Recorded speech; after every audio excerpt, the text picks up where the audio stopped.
दोस्तों, कहते हैं कि आईने की सतह जितनी साफ और चमकदार नजर आती है, उसके पीछे का हिस्सा उतना ही बदरंग और खुरदुरा होता है।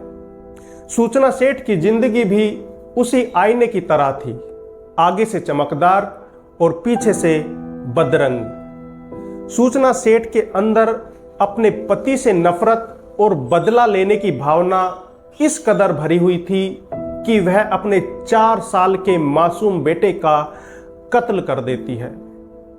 22 घंटे तक अपने बेटे की लाश के पास सोती है, बैठती है और उसके बाद लाश को एक बैग में भरकर एक नए सफर पर निकल पड़ती है। नमस्कार दोस्तों, मैं हूं मोहित और आप देख रहे हैं क्राइम टेल्स। दोस्तों, आज जो सच्ची घटना मैं आपको सुनाने जा रहा हूं, उसे सुनकर आपकी रूह कांप जाएगी कि कैसे एक मां अपने ही 4 साल के मासूम बेटे का अपने ही हाथों से कत्ल कर देती है। तो चलिए सूचना सेठ की पूरी कहानी आपको सिलसिलेवार तरीके से बताते हैं। लेकिन कहानी में आगे बढ़ने से पहले आपसे एक छोटी सी रिक्वेस्ट है, प्लीज वीडियो को लाइक और चैनल को सब्सक्राइब कर दीजिए ताकि मैं मोटिवेट हो सकूं और आपके लिए अच्छी कहानी लेके आ सकूं। तो चलिए बिना किसी देरी के आज की कहानी की शुरुआत करते हैं। दरअसल कर्नाटक के बेंगलुरु की रहने वाली सूचना सेठ माइंडफुल एआई कंपनी की फाउंडर और सीईओ थी। साल 2010 में सूचना सेठ केरल के रहने वाले राघवन वेंकट रमन से लव मैरिज कर लेती है। शादी के बाद दोनों पति पत्नी बेंगलोर में रहने लगते हैं। 9 साल बाद साल 2019 में सूचना एक बेटे को जन्म देती है, लेकिन 1 साल बाद ही दोनों के बीच में लड़ाई झगड़े होने लगे, जिसके चलते दोनों पति पत्नी का तलाक हो जाता है। अदालत बेटे की कस्टडी सूचना सेठ को दे देती है, लेकिन अदालत वेंकट रमन को भी प्रत्येक रविवार को उसके बेटे से मिलने की इजाजत दे देती है। लेकिन सूचना अदालत के इस फैसले से तनाव में रहने लगी थी, क्योंकि वह नहीं चाहती थी कि किसी भी कीमत पर उसका बेटा अपने पिता से मिले। इसी वजह से सूचना 5 हफ्तों तक कोर्ट के आदेश को टालती रहती है और कोई ना कोई बहाना बनाकर अपने बेटे को उसके पिता से मिलने से रोकती रहती है। नफरत, घृणा, ईर्ष्या और बदले की भावना से भरी सूचना सेठ बच्चे को अपने पिता से मिलने से रोकने के लिए नए नए हथकंडे और बहाने बनाती रहती है। लेकिन इस बार सूचना सेठ ऐसा खौफनाक षड्यंत्र रचती है कि जिससे वेंकट रमन अपने बेटे से कभी ना मिल सके। 6 जनवरी 2024 दिन शनिवार, सूचना सेठ बेटे को घुमाने के बहाने फ्लाइट से बेंगलुरु से गोवा आ जाती है और गोवा के कैंडोलिम इलाके में स्थित सोल बनियान ग्रैंड होटल के रूम नंबर 404 में रुकती है। दरअसल होटल में आने से पहले ही सूचना ने 10 जनवरी तक इस होटल के कमरा नंबर 404 की बुकिंग करा ली थी। लेकिन 8 जनवरी की रात को 10 बजे अचानक से सूचना होटल के रिसेप्शन पर फोन करती है और कहती है कि उसे अर्जेंट काम से बेंगलुरु जाना है, उसके लिए एक टैक्सी बुक करा दीजिए। रिसेप्शन पर बैठा शख्स कहता है कि मैडम, गोवा से बेंगलुरु की दूरी करीब 550 किलोमीटर है। टैक्सी से जाना आपको महंगा पड़ेगा और वक्त भी ज्यादा लगेगा, तो आप फ्लाइट से चले जाइए। लेकिन सूचना सेठ कहती है कि उसे बाय रोड ही जाना है, जिसके बाद वह शख्स ट्रेवल डेस्क पर फोन करके 30,000 रुपए में बेंगलुरु जाने के लिए एक टैक्सी बुक करा देता है। रात के करीब 12:15 बजे एक इनोवा गाड़ी होटल पहुंच जाती है। गाड़ी में 2 लोग थे, एक गाड़ी का ड्राइवर जॉन डिसूजा और साथ में उसका एक सहायक ड्राइवर। कुछ ही देर में सूचना सेठ भी एक लाल रंग का ट्रॉली बैग लिए हुए अपने कमरे से निकलकर होटल के रिसेप्शन पर पहुंच जाती है। रिसेप्शन पर बैठे शख्स ने सूचना सेठ को उस ड्राइवर से मिलवाया। सूचना अब अपने सफर पर चलने के लिए पूरी तरह से तैयार थी। उसने वह ट्रॉली बैग गाड़ी के ड्राइवर डिसूजा को थमाया और कहा कि इसे गाड़ी में रख दीजिए। डिसूजा बैग को लेकर गाड़ी तक पहुंचता है। इसके बाद में वह गाड़ी की डिग्गी खोलता है और बैग को उठाकर उस डिग्गी में रखता है। तो उसे एहसास होता है कि बैग कुछ ज्यादा ही भारी है, लेकिन वह उसके बारे में कुछ ज्यादा नहीं सोचता और गाड़ी में बैठ जाता है। सूचना सेठ गाड़ी के पीछे की सीट पर बाईं ओर बैठी थी, जबकि डिसूजा का सहायक ड्राइवर डिसूजा के बराबर वाली सीट पर बैठा था। रात के करीब 12:30 बजे इनोवा कार होटल से निकल जाती है। 1.5 घंटे बाद रात के करीब 2 बजे इनोवा कार अब गोवा कर्नाटक के बॉर्डर पर पहुंच चुकी थी। तभी डिसूजा ने देखा कि सड़क पर गाड़ियों की लंबी कतार लगी हुई थी। डिसूजा ने गाड़ी से उतरकर देखा तो पता लगा कि आगे कोई ट्रक पलट गया है और उसे हटाने में लगभग 5 से 6 घंटे का समय लगने वाला है। तभी डिसूजा को ध्यान आया कि होटल से फोन करने वाले शख्स ने उसे बताया था कि मैडम को बेंगलुरु जल्दी पहुंचना है।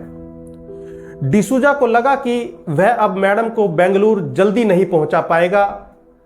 तब वह सूचना सेठ से कहता है कि मैडम, जाम काफी लंबा है, इसे क्लियर होने में अभी 5 से 6 घंटे का समय लगेगा और आपको जल्दी पहुंचना है। अगर आप कहें तो मैं आपको एयरपोर्ट छोड़ देता हूं, जहां से आप फ्लाइट लेकर आसानी से बेंगलुरु पहुंच सकती हैं। लेकिन सूचना सेठ डिसूजा से कहती है कि उसे सड़क के रास्ते ही बेंगलुरु जाना है, इसलिए वह जाम खुलने का इंतजार करेगी। कुछ घंटे बाद ट्रैफिक जाम खुल जाता है और गाड़ी तेज रफ्तार से बेंगलुरु की तरफ दौड़ने लगती है। इसी दौरान सूचना सेठ पूरे रास्ते गाड़ी में खामोश बैठी रहती है। अब सुबह के 11 बज चुके थे। तभी डिसूजा के मोबाइल पर एक फोन आता है। डिसूजा ने फोन उठाया तो पता चला कि फोन कलिंगुट पुलिस स्टेशन के इंस्पेक्टर का है। इंस्पेक्टर डिसूजा से पूछता है कि क्या वह लेडी पैसेंजर अभी भी तुम्हारी गाड़ी में है और क्या उसके साथ कोई बच्चा भी है। पुलिस इंस्पेक्टर और ड्राइवर के बीच ये सारी बातें कोंकणी भाषा में हो रही थी, इसीलिए सूचना सेठ को कुछ भी समझ नहीं आ रहा था। डिसूजा ने पुलिस इंस्पेक्टर को बताया कि वह लेडी पैसेंजर अभी भी उसकी कार में है, लेकिन उसके साथ कोई बच्चा नहीं है। डिसूजा पुलिस इंस्पेक्टर से पूछता है कि आखिर बात क्या है। तब पुलिस इंस्पेक्टर डिसूजा को बताता है कि जिस होटल से सूचना सेठ निकली है, उस कमरे में सफाई के दौरान खून के कुछ निशान मिले हैं और सीसीटीवी कैमरे में देखने पर पता चला कि सूचना सेठ जब होटल में एंट्री करती है तो उसके साथ एक बच्चा होता है, जबकि जब वह होटल से बाहर निकलती है तो वह अकेली होती है। इसीलिए हमें उस पर शक है। इसके बाद इंस्पेक्टर डिसूजा से सूचना सेठ से बात करने के लिए कहता है। डिसूजा अपना मोबाइल सूचना को देते हुए कहता है कि आपसे कोई बात करना चाहता है। इंस्पेक्टर सूचना से पूछता है कि मैडम, आपका बेटा कहाँ है। तो सूचना इंस्पेक्टर को अपने किसी रिश्तेदार का नाम और एड्रेस बताकर कहती है कि उसका बेटा उनके पास है। इतनी बात होने के बाद फोन कट जाता है। अब पुलिस उस एड्रेस का पता लगाती है जहां सूचना सेठ ने अपने बच्चे के होने की बात कही थी, लेकिन पुलिस ने जब पता किया तो वह एड्रेस फर्जी निकलता है। एड्रेस फर्जी निकलने के बाद एक बार फिर कलिंगुट थाने के पुलिस इंस्पेक्टर ने डिसूजा को कॉल किया और कोंकणी भाषा में डिसूजा से कहता है कि किसी भी तरह वह अपनी गाड़ी को तुरंत ही नजदीकी पुलिस स्टेशन पर ले जाए। लेकिन ध्यान रखना, सूचना को तुम पर शक न होने पाए। डिसूजा इंस्पेक्टर की यह बात सुनकर थोड़ा घबरा जाता है, लेकिन वह अपने चेहरे से यह घबराहट जाहिर नहीं होने देता। जिस टाइम ये बातें हो रही थी उस टाइम इनोवा कार एक्सप्रेसवे पर दौड़ रही थी। एक्सप्रेसवे के दोनों तरफ जंगल और कुछ गांव ही नजर आ रहे थे। एक्सप्रेसवे पर जगह जगह कुछ श्राइन बोर्ड भी लगे थे, लेकिन वे सभी कन्नड़ भाषा में थे और डिसूजा को कन्नड़ भाषा आती नहीं थी। इसीलिए उसको समझ नहीं आ रहा था कि वह आखिर करे तो क्या करे। तभी डिसूजा को गूगल मैप का ख्याल आता है। उसके बाद वह गूगल मैप पर नजदीकी पुलिस स्टेशन की लोकेशन सर्च करता है, लेकिन गूगल मैप जो नजदीकी पुलिस स्टेशन बताता है वह उसकी करंट लोकेशन से 150 किलोमीटर पीछे की तरफ बताता है। अब डिसूजा को लगता है कि वह दूरी तो काफी ज्यादा है और उसे जल्द से जल्द पुलिस स्टेशन पहुंचना है। तभी रास्ते में उसे सड़क किनारे एक रेस्टोरेंट दिखाई देता है। डिसूजा कार को रेस्टोरेंट पर रोकता है और अपने सहायक ड्राइवर के साथ गाड़ी से उतर जाता है। डिसूजा सूचना सेठ से कहता है कि उसे वॉशरूम जाना है। इतना कहकर डिसूजा रेस्टोरेंट के अंदर चला जाता है, जहां पर वह एक गार्ड से पूछता है कि क्या आपको हिंदी आती है। गार्ड जवाब में कहता है कि हां, मुझे हिंदी आती है। तब डिसूजा उससे पूछता है कि यहां से पुलिस स्टेशन कितनी दूरी पर है। अब गार्ड डिसूजा को चित्रदुर्ग आईमंगला पुलिस स्टेशन का एड्रेस बता देता है, जो वहां से करीब 500 मीटर की दूरी पर था। दोस्तों, आईमंगला पुलिस स्टेशन का एड्रेस मिलने के बाद डिसूजा कलिंगुट थाने के इंस्पेक्टर को फोन मिलाता है और उसे आईमंगला पुलिस स्टेशन के बारे में बता देता है। इसके बाद डिसूजा और उसका सहायक ड्राइवर दोनों गाड़ी में बैठते हैं और गाड़ी को कलिंगुट पुलिस थाने की तरफ मोड़ देते हैं। कुछ ही मिनटों के बाद गाड़ी कलिंगुट पुलिस थाने के सामने जा रुकती है। थाने के बाहर डिसूजा जब गाड़ी रोक देता है तो थाने के सामने गाड़ी को खड़ी हुई देखकर सूचना सेठ पहली बार डिसूजा से पूछती है कि गाड़ी को यहां किस लिए रोका है। लेकिन डिसूजा सूचना को झूठा बहाना बनाता है और थाने के अंदर चला जाता है। अब डिसूजा अपना फोन एक पुलिस अफसर को देता है और कलिंगुट थाने के पुलिस इंस्पेक्टर से उसकी बात करवाता है। इससे पहले ही कलिंगुट पुलिस और आईमंगला थाने की पुलिस सूचना सेठ के बारे में जानकारी साझा कर चुकी थी।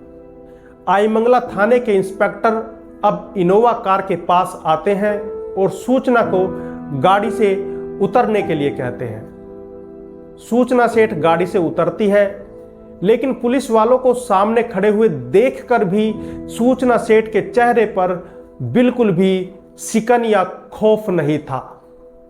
पुलिस इंस्पेक्टर सूचना से बैग खोलने के लिए कहते हैं।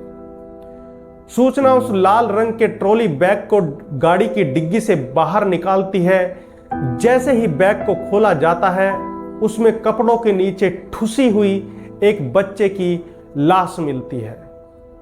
लेकिन हैरानी की बात तो यह थी कि लाश मिलने के बाद भी सूचना के चेहरे पर कोई भी घबराहट या खौफ नहीं था, बल्कि उल्टे पुलिस वाले ये देखकर हैरान थे। और सबसे ज्यादा हैरान तो गाड़ी का ड्राइवर डिसूजा था, जिसने इस बैग को अपने हाथों से उठाकर गाड़ी की डिग्गी में रखा था और जिस बैग के साथ वह लगभग 400 किलोमीटर का सफर तय कर चुका था। उस बैग में एक 4 साल के मासूम बच्चे की लाश थी। बैग में बच्चे की लाश मिलने के बाद पुलिस बच्चे की लाश को पोस्टमार्टम के लिए भेज देती है और सूचना सेठ को गिरफ्तार करके जेल भेज देती है। गाड़ी के ड्राइवर डिसूजा ने कभी नहीं सोचा था कि उसकी लाइफ में कभी कोई ऐसा दिन भी आएगा बल्कि वह तो इस बात से खुश था कि उसे गाड़ी की बुकिंग मिली है और वह भी 30,000 रुपए की। तो दोस्तों, ये थी सूचना सेठ की पूरी कहानी। उम्मीद है आपको पसंद आई होगी। आप ये कहानी कहां से देख रहे हैं, कमेंट करके जरूर बताइएगा। तो आज के लिए बस इतना ही। मिलते हैं फिर से एक और नई सच्ची कहानी के साथ। तब तक के लिए अपना ख्याल रखिए, स्वस्थ रहिए, खुश रहिए। नमस्कार, जय हिंद।